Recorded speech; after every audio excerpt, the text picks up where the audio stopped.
It was senators from Jackson, Beaver, Bakersfield, San Diego, Sacramento, Yucaipa, and Murrieta that said, we are fine with egregious gerrymandering. We do not want a commission. We do not want fairness in redistricting. Let's be clear about that. So when it was said, what is known and when did we know it? In 2024, we knew that was an egregious redistricting, and 9 senators said it was just fine with them. It was said fair districts lead to fair representation, but 9 senators said not in San Luis Obispo County. It was said that politicians should not pick their voters, but was fine for 9 senators in San Luis Obispo County. It was said that we are witnessing a partisan power grab. We witnessed one there, and it was fine for 9 senators in San Luis Obispo County. So let's just call that what it is. We have born-again commission lovers here. They had a chance to have the fair redistricting in different parts of the state, and it was rejected. And so I just think it's fair to expose that level of partisanship, because that's what's going on. And I think now we have a national crisis and we are responding, and I ask for an aye vote on AB 604.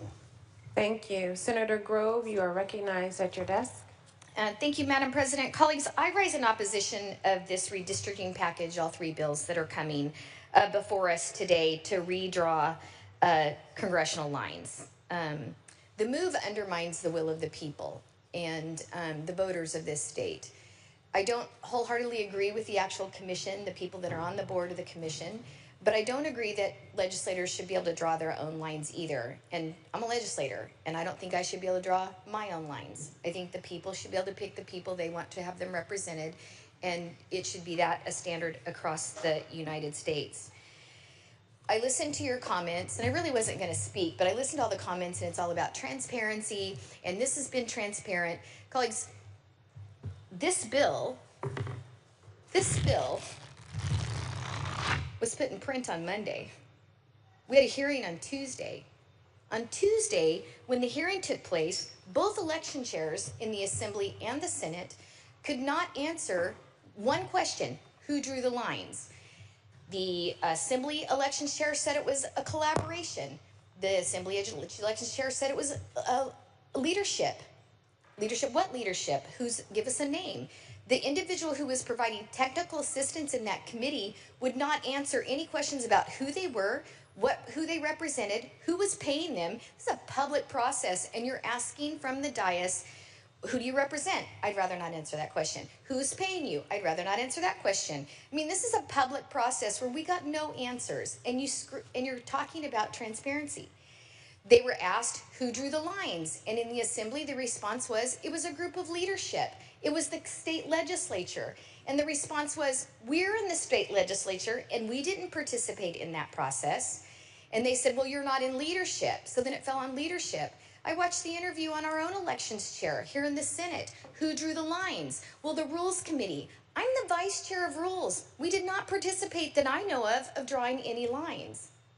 My colleague from Santa Cruz sits on Rules. He did not participate in drawing any lines. It was not the Rules Committee. They also said that the Rules Committee placed this information and the maps on the website. We didn't do that. I went back through the last 3 hearings. We did not vote to do that. No one is being truthful and transparent when we're just trying to ask questions. Who drew the lines? Did you know about the lines before it was, did you have input? And I know that's just a simple thing, and it's just one thing that needs to be brought up. But if we're going to talk about transparency, this process put in print on Monday, where lines were already drawn when the bill was put in process with no public comment, because the first public comment went up on Tuesday during the hearing, and the maps were already drawn, and it's supposed to be a public process. That's not what we're doing here, and we're better than that. And I know the rhetoric on the other side is about Texas. Let's talk about Texas for just 1 second. Texas was sued by the Elias Group. The Elias Group, permission to read? Permission granted. The Elias Group is a mission-driven firm committed to helping Democrats win citizens' votes and Progressives make change. That's the Elias Group. The Elias Group won a lawsuit against Texas. Like it or not, Constitution says we have 3 branches of government: the executive branch, the judicial branch, and the legislative branch. The judicial branch ordered the state of Texas to redraw their lines. The state of Texas complied with the judicial order, the judge's order. That's it. Now, because of the way the lawsuit was structured, Texas did take it in a way that, nobody really expected it to happen, but they did. The bottom line is that the response that California is having because of a lawsuit from a Democrat activist lawyer group in DC, and then California jumps on this bandwagon. We're not involved in that lawsuit. We are not involved in Texas legislation, contrary to my colleague's statement. He knows no Texas legislators. I know several. They're under a judicial order to redraw the lines. For us to engage in that process, I think sends a bad message across the nation, because that old adage, so goes California, so goes the nation. There is no doubt in my mind that other states will look at what we are doing to offset Texas, which is a judicial directive, a judgment against Texas to redraw those lines, and looking at what we're doing. And again, their policy is different. Legislators can redraw those lines. Our policy is separate. It's a constitutional amendment where we have a citizens redistricting committee, and we as legislators can't draw the lines, and no one in this body will answer the question, including the author that's presenting, or the presenter this morning, the majority floor leader. It was asked by my colleague 3 different ways. Who drew the lines? And there's still no response. Why is that such a hard question? If you look at what's happening, so goes California, so goes the nation. And I'm telling you, you guys have not thought this all the way through, because you don't have the votes. You just don't have the leeway that we do on our side of the aisle from a national experience. Pittsburgh can't help you. He's got 3 Republicans out of 17. Massachusetts has 0. New York, very few. This is not going to go well for your side of the aisle coming the midterm elections, and I just don't think that you've thought that through. I can tell you that, if people did participate on the lines, and you can make an assumption that you have forever congressional seats here in the state of California, and you're making those decisions because of the congressional lines that are going to benefit you for the rest of your life, it still doesn't help the voters in California, all of the people that we represent. We have serious problems to solve in this state. We have a potential of refineries closing. We've got a potential of cement businesses going out of business. We've got LA wildfires where only 4 permits have been issued. We don't need to get involved in this nonsense. The people of the state of California voted in a citizens redistricting commission. I didn't like that idea either. I did vote against it, but that's what we have. And unless that is changed in a process that is not like this, if you want to work on this next year, and I realize that you probably run out of time for the elections, but the bottom line is that this bill was put in print on Monday. The people of the state of California had Tuesday and 1 committee hearing to comment on it. That's not transparency. And in that committee hearing, no one would answer those questions. That's not transparency, and that's not the way this body should operate. I've been here since 2010. I came in the Tea Party district, and I was that rant and raven individual on the assembly floor that got my mic shut off several times. I get it. But there is a collegiality, whether you agree with policy or not, that you have on this floor, and that we have to be one of 40, right? 40 representatives of the state of California. And I'm just telling you that the way this is put together is not right for the voters. It's not right for California, and this thing is going to backfire on you. So next year, when all this goes down, I want you guys to say, just like you're saying right now, gosh, Groves has been screaming from the rooftops for 10 years regarding our oil and gas prices going up and the avenues that we're taking. And next year, you're going to go, wow, Grove was saying this is going to backfire us. Mark my words, they will pick up almost 25 mid-state congressional seats. The way this process is working is not good for us, our party, your party, or the people of this nation and this state. I support Kevin Kiley's bill that says no midterm redistricting, and that we should abide on the census every 10 years, just like it's set in place. Respectfully ask for a no vote based on the voters in this state and across our nation for this redistricting passage that has 0 transparency zero transparency, and even if you did have a hearing, you won't answer anybody's questions. Thank you. Senator Valladares, you are recognized. Thank you, Madam President. And I, too, want to raise my mic in opposition. So I want to raise an issue that I think has been overlooked in this process, and that is communities of interest. Our Constitution is really clear. When we draw districts, we're supposed to keep communities together. Cities, neighborhoods, agricultural regions, aerospace hubs, working class communities, watersheds, school districts. These are groups of people with shared and social interest who deserve to have fair and effective representation. What we're not supposed to do is draw maps around politicians, incumbents, political parties, or the partisan advantage or disadvantage of voters. Yet, that is exactly what these maps do. To echo a lot of the sentiments from my colleagues on my side of the aisle, this process has been secretive from the very beginning. We don't know who drew these lines, or rather it's difficult for those who were involved to name names, really at this point. But we all know it was politicians, it was consultants and DC insiders that are gonna all benefit from these maps. And the result is truly unmistakable. Communities of interest were ignored, they were divided, and they were sacrificed for political gain. Take Modoc County. Farmers and ranchers, people who feed the world. They're now lumped in with wealthy Bay Area neighborhoods whose daily realities couldn't be further apart.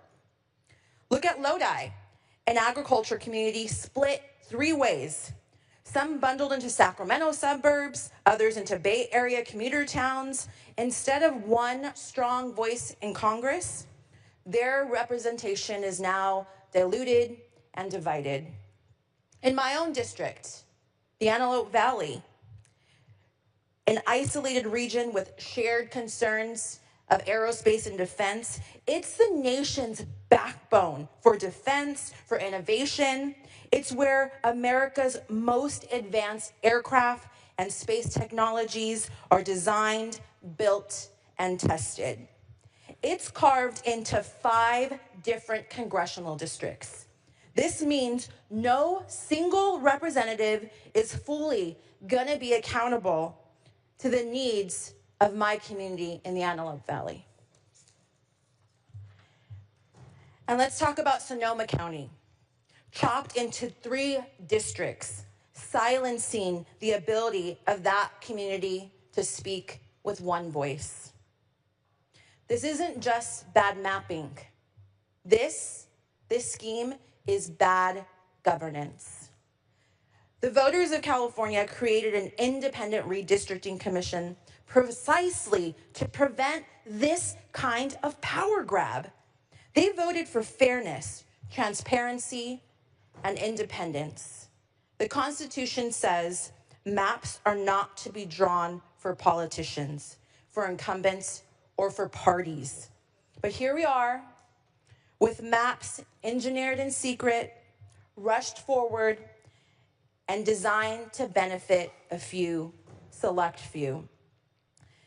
This is in clear conflict of interest, and it undermines public trust in our elections.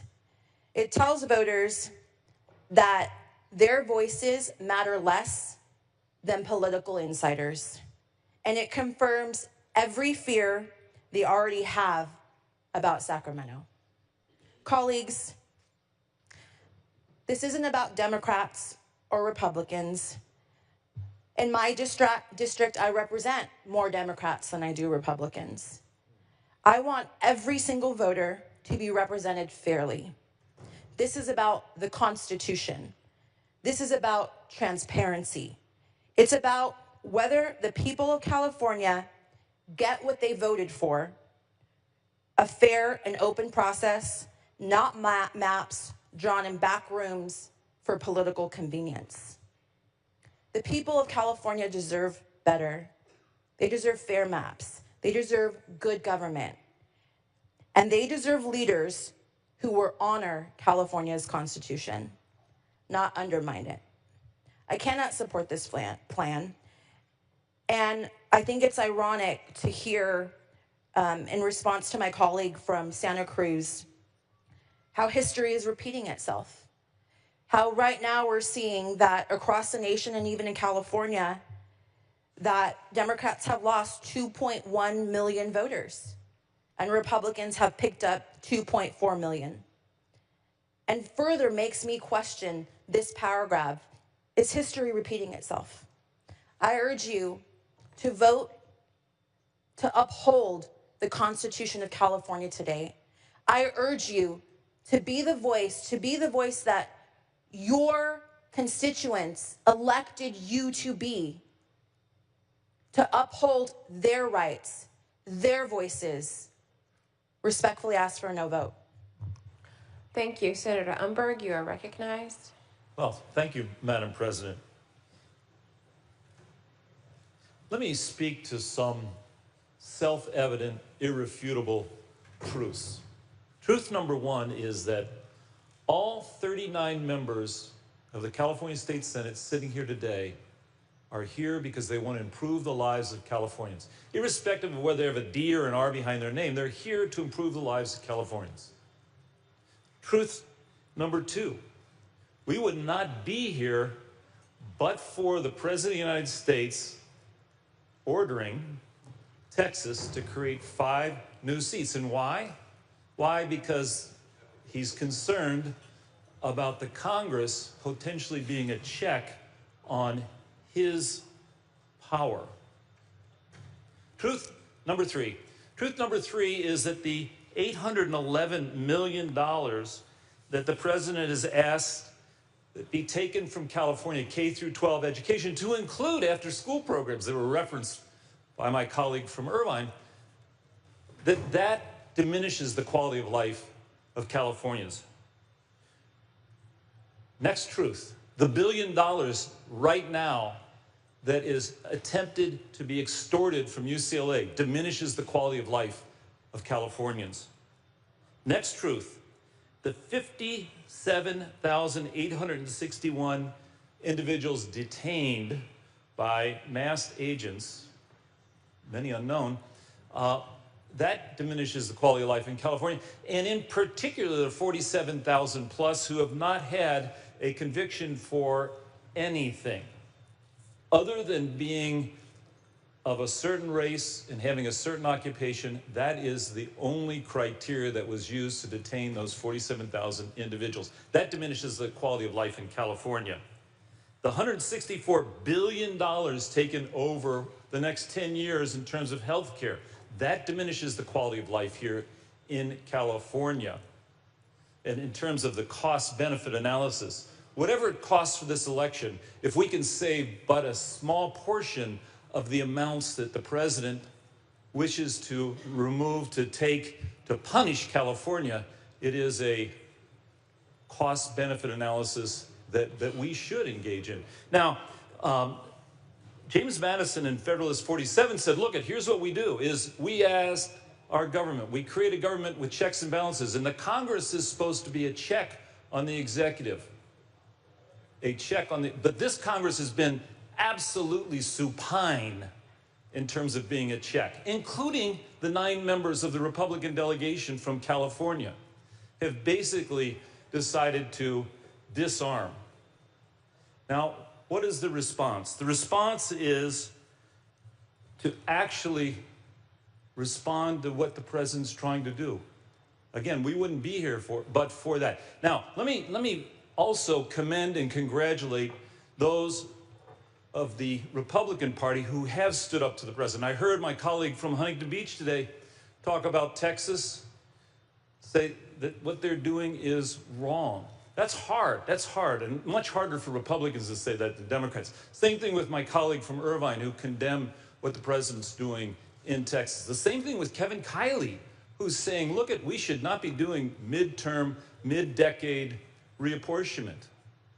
And the same thing with Carl DeMaio, and you're never going to hear these words spoken again, is that I commend Carl DeMaio for citing his disdain for what's going on in Texas.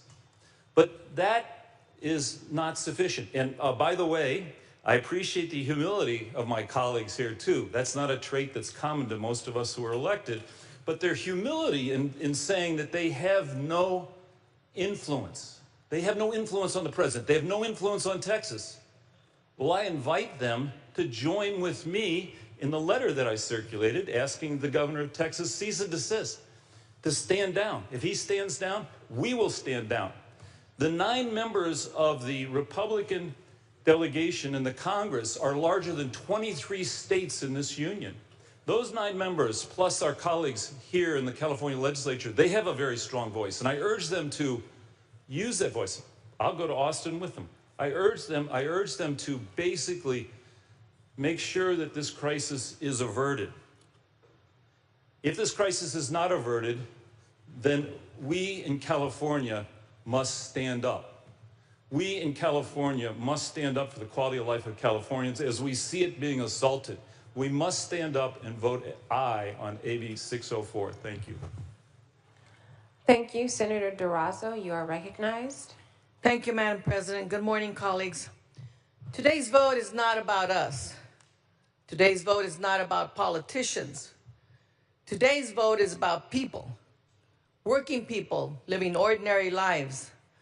Today's vote is about whether Texas and Trump have the right to water down what is right for the people who elect us. California's average hourly wage is $7 an hour more than Texans make.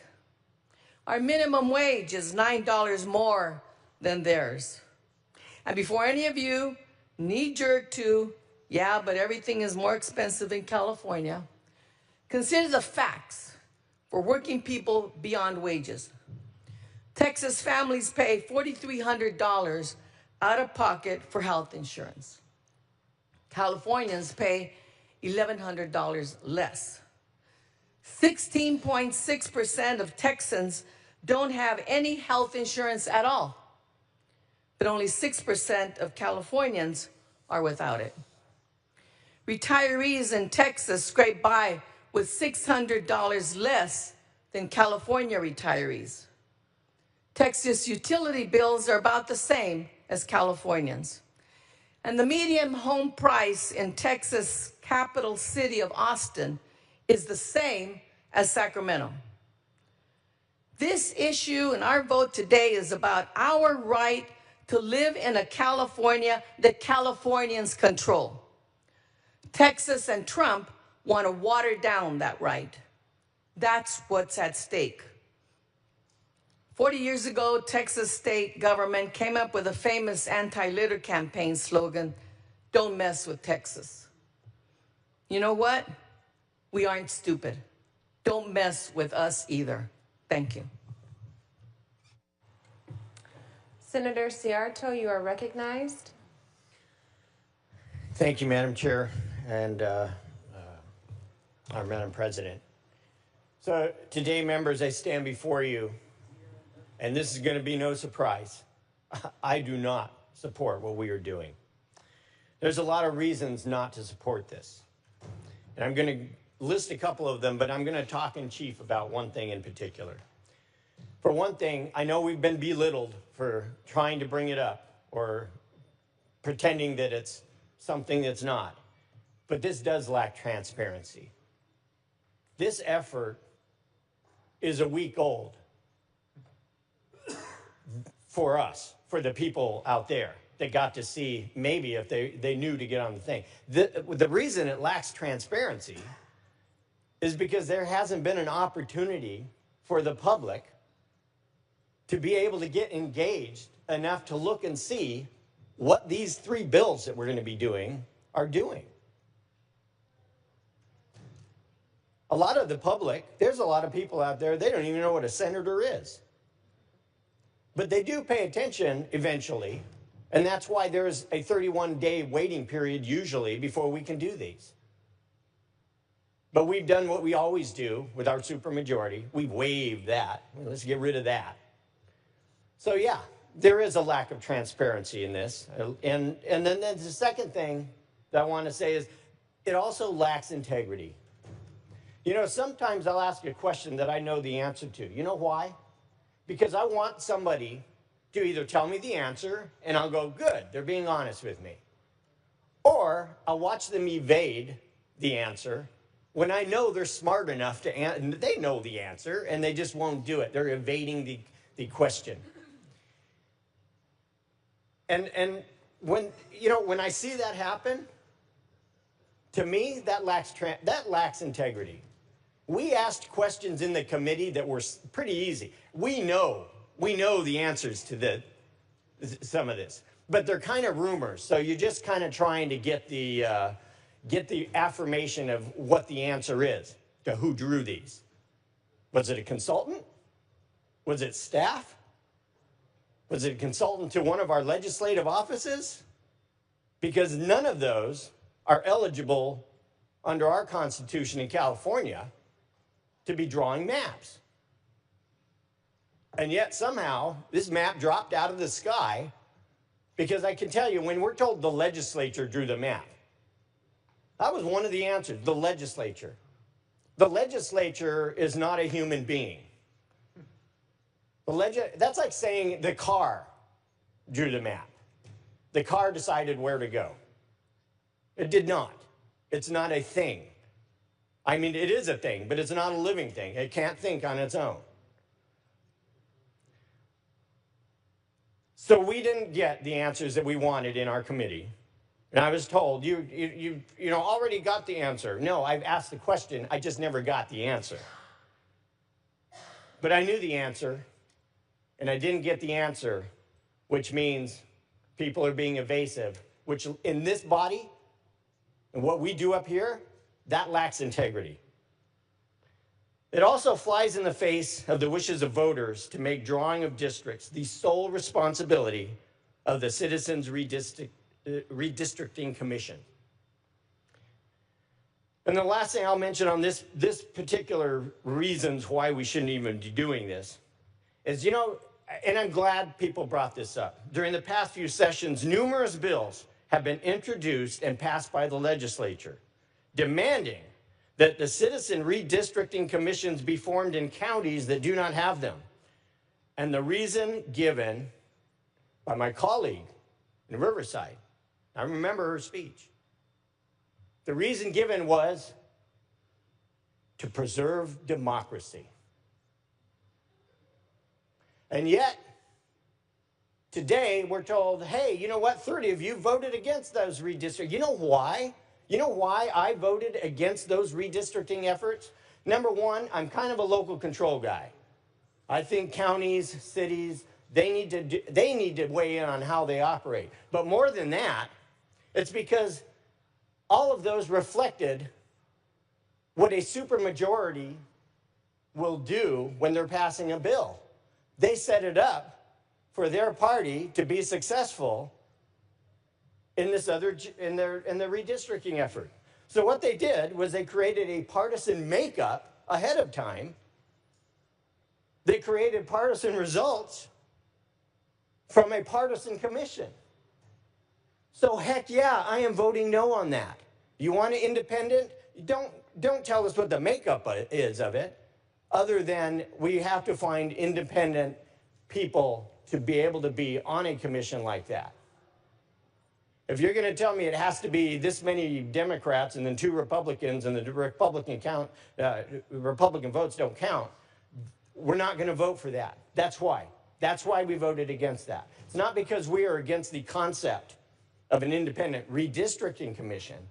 It is because we are against the ability of a supermajority to put things in, poison pills in there, to make it not so independent. So please, enough with that. But those are just a few reasons we have to scrap this plan and move on to dealing with the real problems in California, because guess what? And you guys should be really proud of this. We have a lot of real problems in California, and they are not getting solved. We have water problems, energy problems. We have affordability problems. We have housing problems. None of those are being solved while we sit here trying to debate about what Texas did. And I want to mention this. I do know a Texas legislator. Congressman Carter, really nice dude. He really is. But you know what? I'm not going to call him and tell him, Congressman Carter, this is Senator Ciard, I need you to stand down. You know why? Because they have different rules than we have. That's their process. They don't have a constitution that says this is the process. Their process is, hey, if they're going to do it that way, they're going to do it that way. It's not for us to call them and tell them, no, you have to do this because otherwise California. I think my colleague from Bakersfield laid it out really well, what's going to happen. You want to bite your nose to spite your face? Hey, whatever. But here, earlier we had some percentages.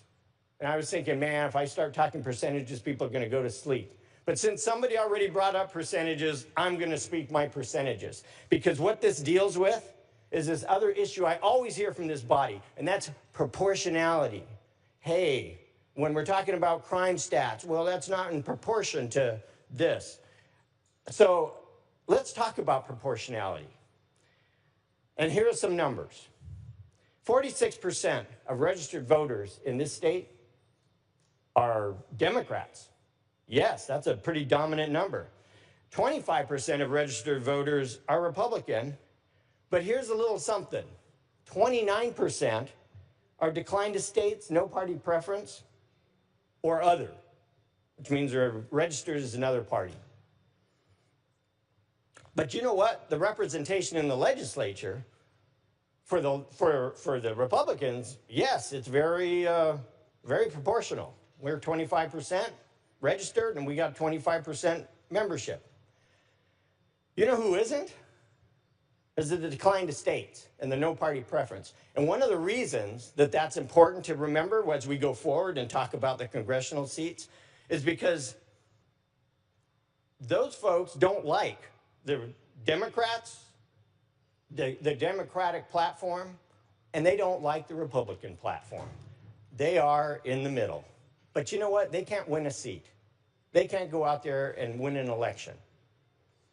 So it's up to us to try to make sure that we're representing them. And the only way to do that is to understand that half of them usually break to the right and half of them break to the left, which would mean 6 more seats for the Dems and 6 more seats for the Republicans. An appropriate makeup for this body, if it were fair, is 24 Democrats, 16 Republicans. That way we would not have a supermajority. And that also reflects the voting trends in California. We vote 60-40 on constitutional offices and things like that, right? And that's exactly what that breakdown is. But let's look at what we're representing. In the legislature, it's 75% Dem. In other words, every single one of those people that are in the middle are actually represented by Democrats. And you know what? In this state, sorry to break the news, that means it's represented by progressive Democrats. And that is exactly what they don't like. So,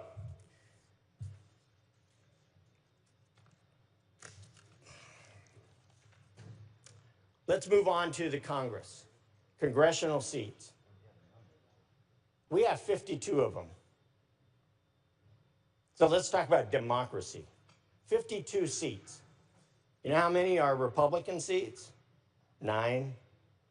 You already have 43%. That's 83%. 83% of our population, our voters in this state, are represented in the congressional level by Democrats. That means zero people in the middle have representation other than from a Democrat. And then, when you look at what we want to do, we want to push that number to 92%. Already, we got 17%, or we have 8% of Republicans at that point being represented by Democrats. That's your democracy? as Democrats represent 93% of our population in Congress? You guys, that's absurd. That is absurd. So this effort to save the nation at the expense of democracy in California, it doesn't make sense. And you know what? I have more confidence in you guys. I know you're smart enough to know that. And I know some of you don't like this bill. And I know some of you would really like not to have to vote for it. But that's how it works in California. We got a supermajority. With the supermajority comes a lot of power. And with that power comes no power for the other side. So this notion that somehow the 10 Republicans are going to spring to this position of influence and power over all of the other states is absurd. We can't get anything done here, and you know it. So this effort is reckless. This effort is ridiculous, and it needs to be abandoned so we can start working on the real problems that California has. And maybe, just maybe, we can start working together to make some real bipartisan solutions, not just one Republican vote on one of the bills. That's not bipartisan. So I urge a no vote on this. I urge us to move on. And so thank you for indulging me today and allowing me to explore and talk about the real issues with democracy in California, not Texas. Thank you. Thank you. Senator Becker, you are recognized.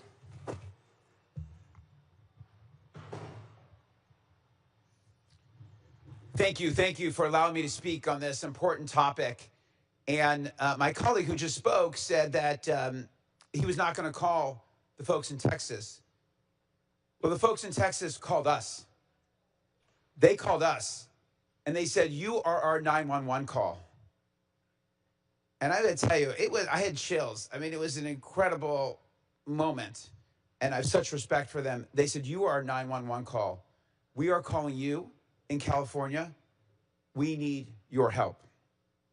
And friends, I'm a history major, and history teaches us that we must stand up to bullies. I love the point made by my colleague from Encinitas. We must stand up to bullies or face incalculable damage. And that is what we're doing here today. We are standing up. When the bully in chief in the White House called up the governor of Texas, he said, find me 5 seats. The governor of Texas said, yes, sir. And so now is our chance to stand up. And to my friends on the other side of the aisle, and usually, we are very cordial here, but I've heard a lot of hypocrisy. If you want to fight for independent redistricting, then fight for independent redistricting. I know many of you have been to the White House. Go to the White House. Call the White House. Call out the White House. And tell them you want independent redistricting. Tell them to back off, and we will back off. But we will not unilaterally disarm. So I stand here today as a father, deeply concerned about the future of our country. I stand here as a patriot, as the grandson of immigrants who came through Ellis Island. Senator Becker, I'm sorry. Can you please address your comments to me? Oh, thank you. As the presiding officer. You turn around? Yes, thank you. Okay, I often do this way with the camera.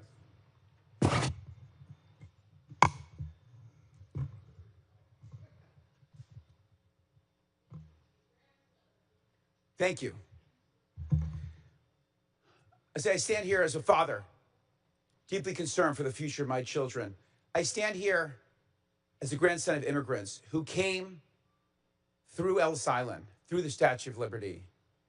And I stand here as an elected official, serving the people. And today I stand up for democracy. And it's been said that democracy is not a spectator sport. And we need every American engaged now. It's like when you go to the airport and they say, if you see something, say something. So we need every American. I need my Republican colleagues. We need our Republican legislators in Congress. If you see the president doing something wrong, you need to call it out. And this is wrong. We know what he's doing is wrong. And we know that we must stand up. And California standing up, it's about time. I've never been prouder of our state, and we need each American to act as though democracy depends on them, because we know ultimately it does. Thank you. Thank you, Senator Chobo. You are recognized.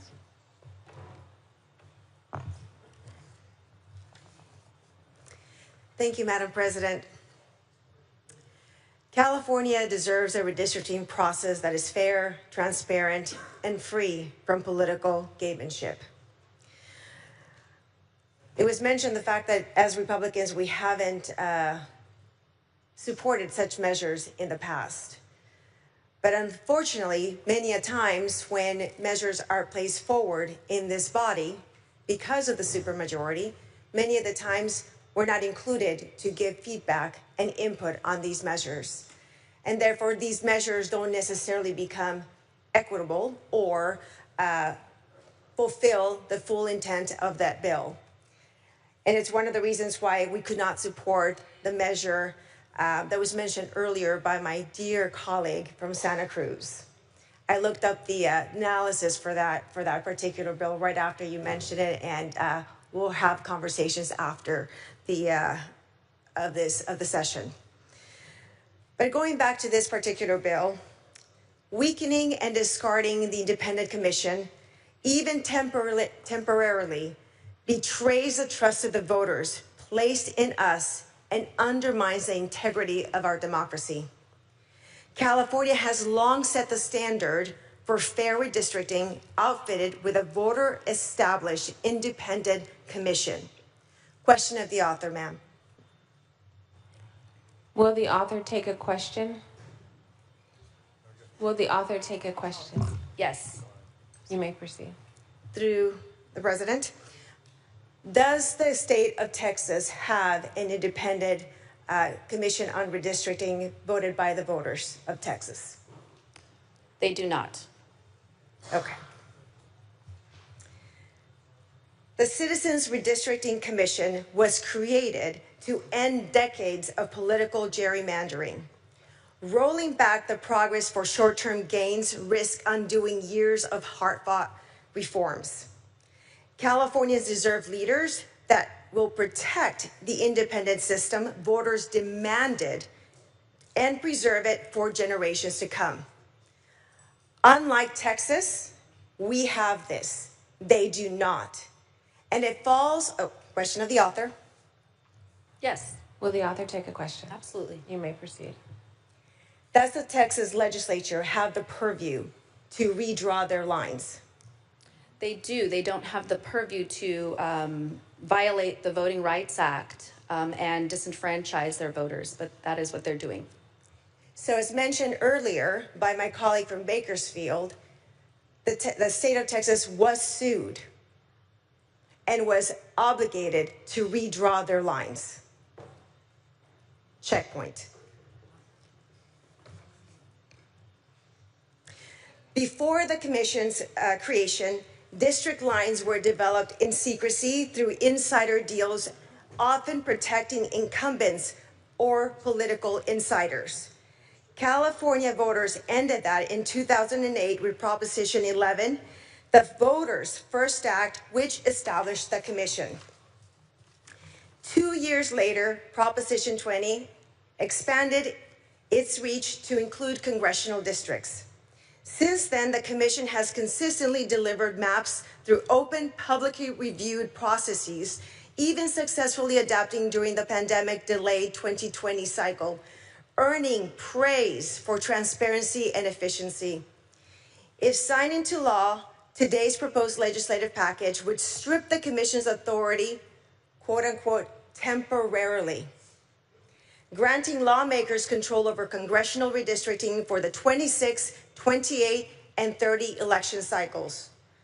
While framed by some as reactive to nationwide redistricting trends, critics warn that it compromises California's voter-approved safeguards and damages its leadership and electoral fairness.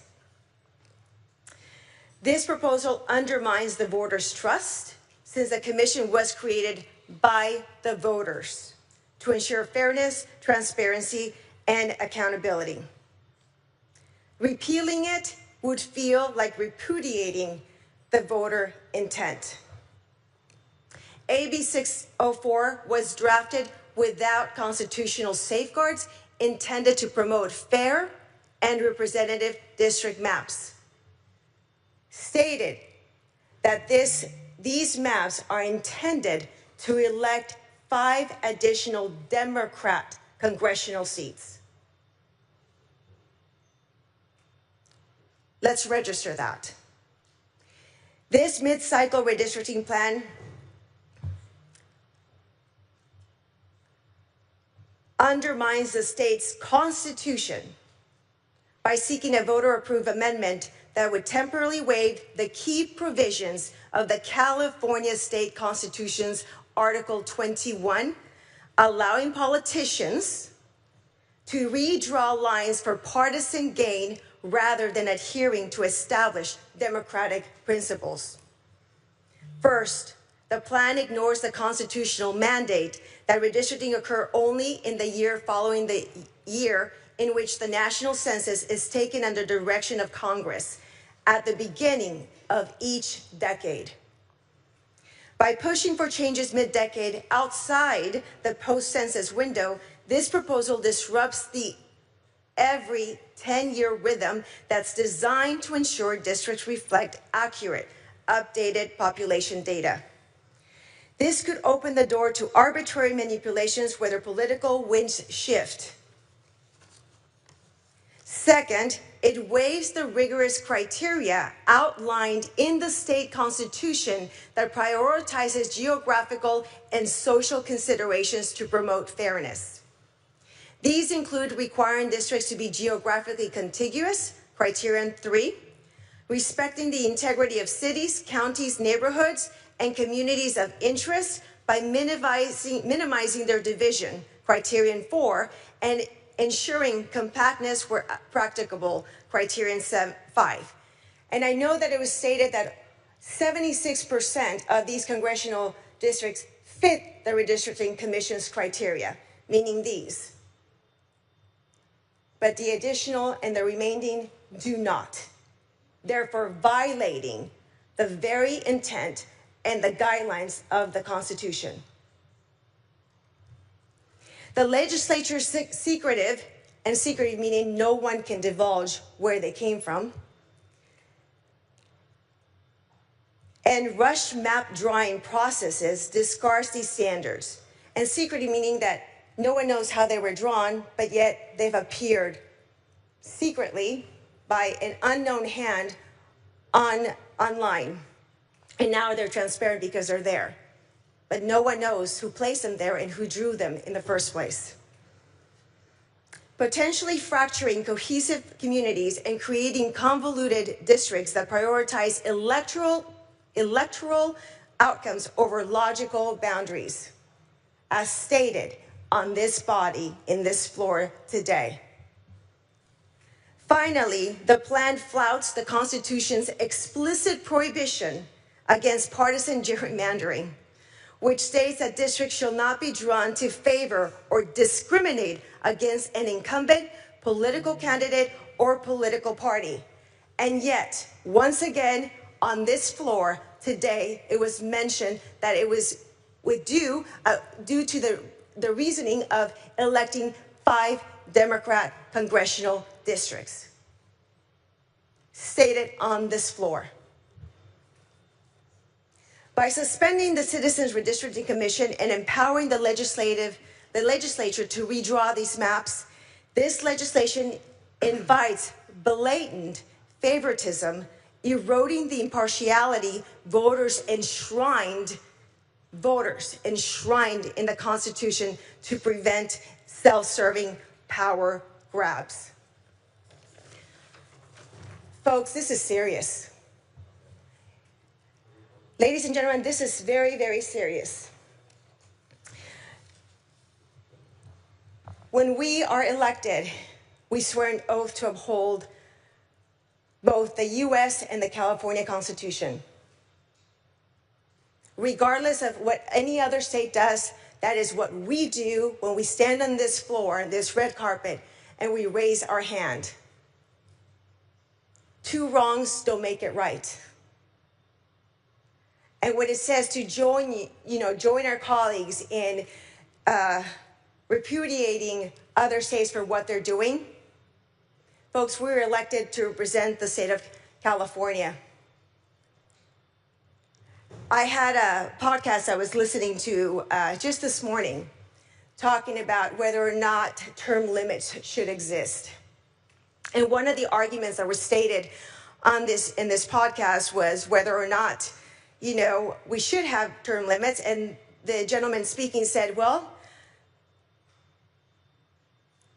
people get what they elect. And if we have an electorate that is uneducated and they can continue to pick someone to be elected, then that's what they get. If Texas has not changed their constitution, if they have not created a redistricting commission, then folks, who are we to direct the autonomy of the legislature of that state? What authority do we have to influence another state's legislature elected by their people? I think it's humbling to think that we should do that. If we have relationships, great. Have those conversations. But as a body, to go to another state as elected and think that we have the authority to tell them how to run their state, I think it's ridiculous. I think it's disrespectful to them and to the people who elected those to represent them. I respectfully ask for a no vote. Thank you. Senator Caballero, you are recognized. Thank you, Madam President. It's been interesting listening to the comments today. Senators, California didn't start this fight.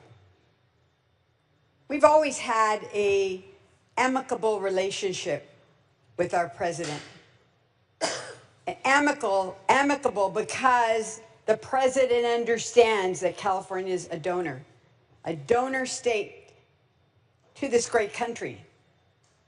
And we've lived with it for years. We pay more in taxes than we get back. We all know that. So why come after California?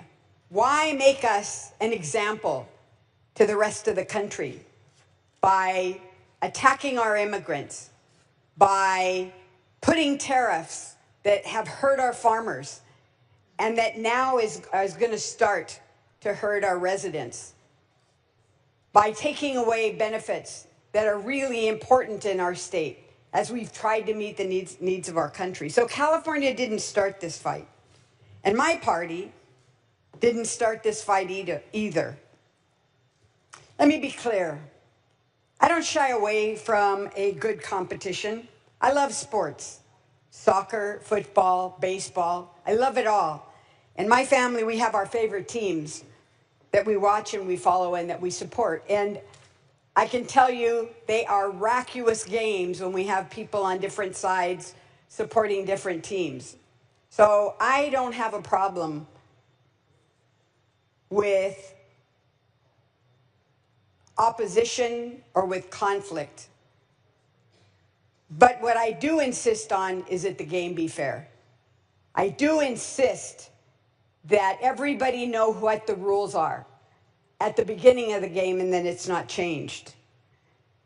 We all know how the game is played. We all need to expect that the refs are going to be fair. And, we have our arguments about whether that call was right or not. But we want everybody to be treated with respect and that everyone will follow the rules, including the players.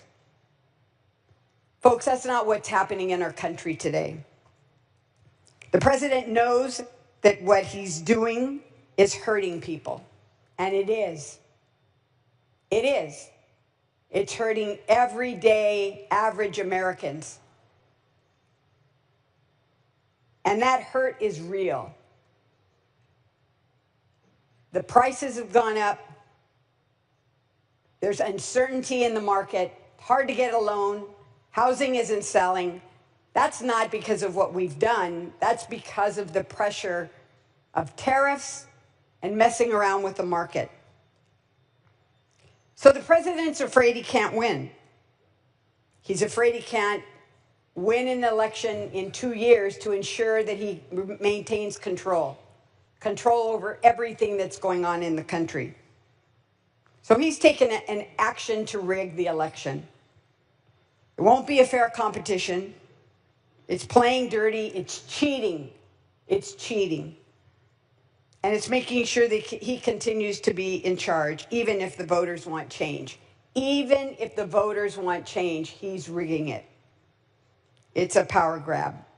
We didn't pick this fight, but my residents have asked me to take action, to do something to relieve the pain caused by the president's attack on California and on our families. And some of that attack won't be felt until after the midterm elections, which is really cynical. Look, it didn't have to be this way. We all could have worked together, all of us on this floor, across party lines, to denounce and condemn the president's attempt to rig the next election. We could have done it together, to put public pressure as leaders and as elected officials, to say we want a fair game, no shenanigans, no cheating, no dirty games. But listen, my good friends on the other side of the aisle, you haven't said a peep. You've said nothing to condemn the president's attacks on California and on our residents. Nothing, nothing, nothing. And I get it. You don't want to contradict your presidents, and so you've taken sides. Well, I choose the people in my district. I choose to defend Californians. I choose to fight for a fair election. I choose to listen to the people who say, we need you to take action. So I ask you for your aye vote today. Thank you. Senator Cervantes, you are recognized. Thank you, Madam President and members. As we know, the proposed maps in this bill are not wholly new. They build upon the year-long process undertaken by the California Citizens Redistricting Commission after the 2020